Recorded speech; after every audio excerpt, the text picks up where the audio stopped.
Is-sistema edukattiva trid taħseb għal bżonnijiet ta' studenti li jbagħtu mill-kundizzjoni ta' disleksja. Dan hu dak li titlob soċjetà li tos il-ġustizzja soċjali fejn kull tifel u tifla jirnexxu. Il-Partit Nazzjonalista fassal proposti konkreti u kostruttivi sabiex jiffaċilita l-ħajja ta' persuni bid-disleksja. B'hekk tfal bid-disleksja jirnexxu wkoll u jilħu l-milja edukattiva tagħhom. Hekk qalu l-MP u kandidat għall-elezzjoni tal-Parlament Ewropew Francis Zammit Dimek u l-kandidata Rosalind Borch-Knight waqt konferenza tal-aħbarijiet fid-Dar ċentrali tal-Partit Nazzjonalista.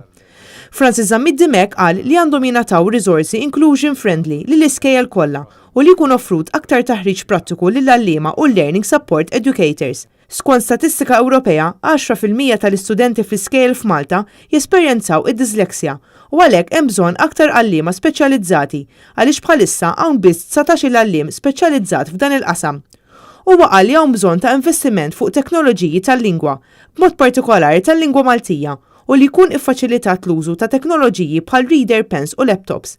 Francis Zammit Dimek qal li se jkompli jaħdem sabiex jissaħħaħ iċ-Charter Ewropew tad-Disleksja li nieda fil-Parlament Ewropew u li jmiss ma' oqsma tax-xogħol, l-edukazzjoni u l-ġustizzja. Iktar ma jkollok inklużjoni fil-proċess edukattiv, fil-proċess ta' impjiegi, fil-proċess ta' kif wieħed javvanza fil-qasam tax-xogħol, fil-verità u għalmenu għalissa b'dan il-ħsieb, iktar ma segwejt dan is-suġġett, iktar tirrealizza kemm hemm nies anki magħrufa internazzjonalment foqsma differenti u li għamlu suċċess kbir f'ħajjithom. Rosalind Borch-Knight qalet li l-MPs tal-Partit Nazzjonalista se jappoġġjaw it-twaqif mill-ġdid tal-grupp ta' ħidma ta' diżabilità fil-Parlament Ewropew li jitrattaw wkoll aspetti relatati mad-disleksja.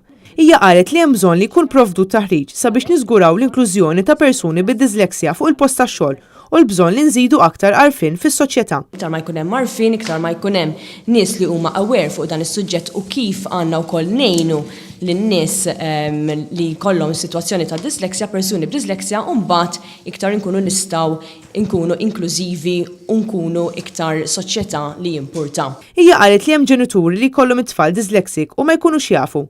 Għaldaqstant hemm bżonn iktar investiment fl-assessment ta' tfal. Dan hu kruċjali għaliex kull student bid-disleksja għandu l-bżonnijiet speċjali tiegħu.